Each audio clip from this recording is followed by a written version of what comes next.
Something just shifted in the global silver market, and nobody saw it coming. While you were sleeping, China executed the largest coordinated metal acquisition in modern history. 72 hours, multiple continents, one objective. And they're not finished. What I'm about to reveal isn't speculation. It isn't market rumors. This is documented evidence of the most aggressive commodity acquisition in decades. And when you understand what China actually bought, when you see the scale of this operation, you'll realize we're not watching ordinary market activity. We're watching the foundation of the global silver system get quietly dismantled. The first sign appeared in Singapore, 4:30 a.m. local time. A bulk order that cleared out 3 major refineries, 23 tons of refined silver, gone. Payment terms? Immediate wire transfer? No negotiation? No price discussion? The seller's words? They paid whatever we asked. By 6 a.m., similar calls were flooding London metal exchange dealers. Not requests. Demands.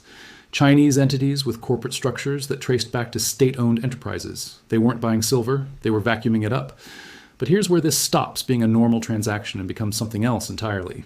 These buyers didn't just want immediate delivery. They wanted exclusivity agreements. They wanted first right of refusal on future production. They wanted supply chain lockdowns.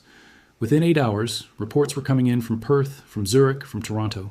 The same pattern, the same buyers, the same unlimited capital, and the same response from the sellers. We've never seen anything like this. Well, let me give you numbers that should make your blood run cold. In 72 hours, Chinese entities acquired approximately 180 tons of physical silver.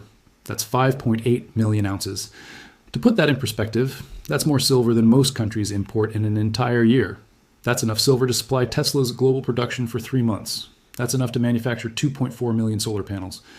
But they didn't stop at spot purchases. They locked in forward contracts for an additional 400 tons over the next 6 months. They secured supply agreements with mines in Peru, Mexico, and Australia. They essentially bought the future supply of silver before it even comes out of the ground.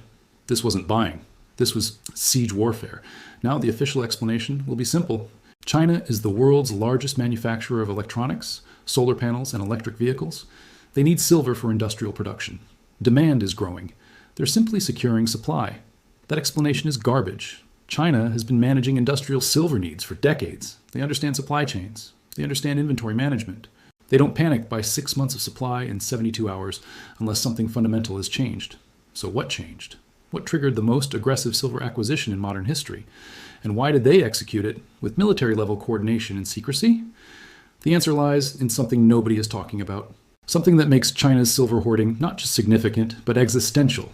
The global supply chain for silver is more fragile than anyone realizes, and China just figured out they could break it. Here's what they see that we don't. Global silver production is flat. It has been for 3 years. New mines aren't coming online fast enough to meet rising demand. Industrial consumption is accelerating faster than supply growth. The math doesn't work. But there's a deeper problem. Silver mining is geographically concentrated. 12 countries control 80% of global production, and most of those countries have political relationships with China that the West doesn't. Mexico produces 23% of global silver. China is Mexico's second largest trading partner. Peru produces 13%. China is Peru's largest trading partner. Chile, Bolivia, Argentina, all major silver producers, all increasingly aligned with Chinese economic interests. What we're watching isn't just a commodity acquisition, it's supply chain colonization. China is using their economic relationships to create exclusive access to silver sources. While Western governments worry about chip supply chains, China is quietly cornering the market for one of the most critical industrial metals on Earth. And here's the terrifying part. This strategy works because silver is different from other commodities. You can substitute aluminum for steel in many applications. You can replace copper with fiber optic cables for data transmission. But silver? Silver has unique properties that make it irreplaceable in key technologies. The highest electrical conductivity of any element, the highest thermal conductivity, antimicrobial properties, photovoltaic efficiency. You cannot manufacture advanced electronics without silver. You cannot build solar panels without silver. You cannot produce electric vehicle batteries without silver. China understands this, and they just cornered the market. Let me show you what happens next. Phase 2 of this operation is already beginning. Chinese manufacturers are signing long-term contracts with Western companies for electronics and solar panels. But here's the catch. The contracts include force majeure clauses related to raw material availability. Translation, if China can't get silver, they can't fulfill orders. But since China now controls silver supply, they decide who gets electronics and who doesn't. This is economic warfare disguised as supply chain management. The first casualties are already appearing. 3 European solar panel manufacturers reported delivery delays this week. Reason? Supply chain constraints. 2 American electronics companies quietly extended lead times. Cause? Procurement challenges. Nobody is connecting the dots yet. Nobody realizes that these delays aren't random market fluctuations. They're the opening moves in China's resource control strategy. But the implications go far beyond delayed deliveries. If China can control silver supply, they can control the pace of the green energy transition. They can decide which countries get solar panel production capacity and which don't. They can determine who builds electric vehicle fleets and who remains dependent on fossil fuels. This isn't just about silver. This is about technological sovereignty. And Western governments are completely asleep. While they debate carbon taxes and renewable energy mandates, China is quietly acquiring the physical materials that make those policies possible, or impossible. The silver market was already tight before China's operation. Global stocks were declining. Industrial demand was growing. Investment demand was increasing. The system was under stress. Now, China just removed 180 tons from global circulation, and they're planning to remove 400 more tons over the next 6 months. In a market that produces 880 million ounces annually, removing 18 million ounces creates immediate scarcity. Removing 31 million ounces over 6 months creates crisis. Here's what that scarcity looks like in practice. Physical silver premiums in Asia spiked 40% in the last week. Delivery times for silver bars extended to 8 to 12 weeks. Some refineries stopped quoting prices altogether, claiming insufficient supply visibility. The paper silver market is still showing controlled prices. Futures contracts are still trading at predictable levels. But the physical market is already decoupling. You can buy paper claims on silver at $71 per ounce. But try to get physical delivery, and you'll pay $95 or more, if you can get delivery at all. This bifurcation is exactly what China wants.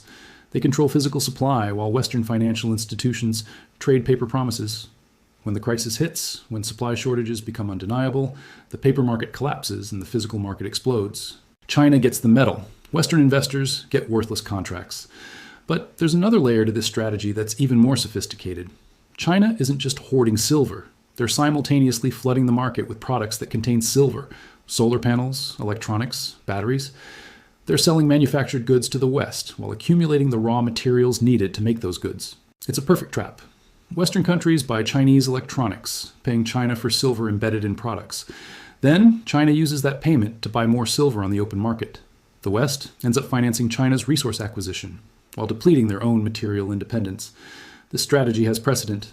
China did the same thing with rare earth elements 20 years ago.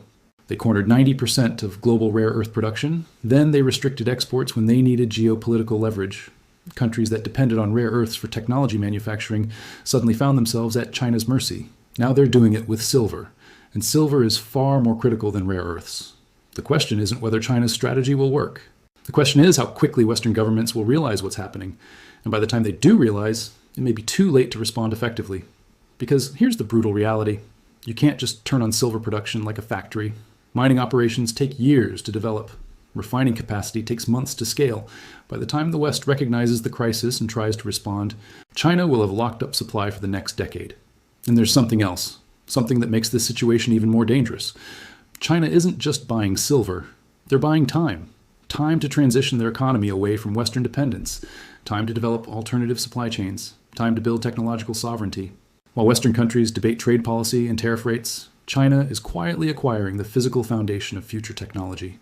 When the competition intensifies, when economic tensions escalate, China will control the materials needed for defense systems, renewable energy, and advanced electronics. This is what preparation for long-term strategic competition looks like. Not rhetoric, not diplomatic posturing, physical control over critical resources.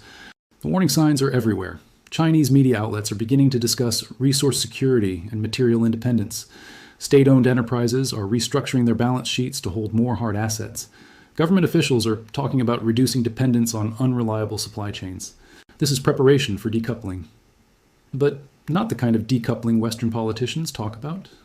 This is China decoupling on their terms, after securing the resources they need to maintain technological advancement without Western cooperation. The silver operation is just the beginning. Reports suggest similar patterns in lithium markets and cobalt markets and graphite. China is systematically acquiring control over every material needed for advanced technology and renewable energy. And they're doing it while Western governments are distracted by other priorities: trade wars, military conflicts, domestic politics. Nobody's paying attention to the quiet resource acquisition that determines who controls the future economy. By the time this strategy becomes obvious, by the time mainstream media starts reporting on it, it will be too late to counter. The resources will be locked up. The supply chains will be controlled. The leverage will be established. China's silver operation isn't a market transaction. It's a declaration of intent. They're signaling that they understand the real competition isn't military or diplomatic. It's resource control. It's supply chain dominance. It's the ability to determine who gets access to the materials needed for modern civilization. And they just demonstrated that when they decide to move, they can move faster and more decisively than anyone expected. The 72 hours that changed the silver market weren't random. They weren't reactive. They were prepared, planned, executed with precision that suggests months or years of preparation, which raises the most disturbing question of all. If China was preparing for this silver operation, what else are they preparing for? What other resources are they targeting? What other supply chains are they planning to control? The answers to those questions will determine which countries maintain technological sovereignty and which become resource-dependent colonies in the new economic order. The silver market just showed us how quickly that transition can happen. 72 hours, no warning, no negotiation, just decisive action that reshapes global resource flows. And this was just phase one.